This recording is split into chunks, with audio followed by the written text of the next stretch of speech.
For all you machinists out there, we know that nothing can ruin your day faster than a broken tap. You're probably on about the last operation for the part you're making, and snap, that dreaded sound of the tap breaking.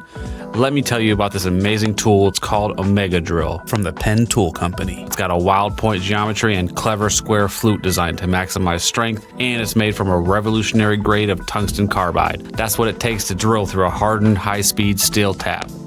Now, keep in mind, Omega Drill is designed for machinists. You need to use it on a Bridgeport-style knee mill or a machining center.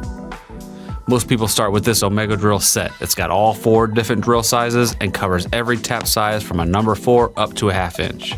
Sets and individual replacement drills come with a great instruction card that guides you right along on how to put an end to that nasty broken tap. There you have it, my fellow machinists. Omega Drill, the machinist's choice for removing broken taps. From the Penn Tool Company.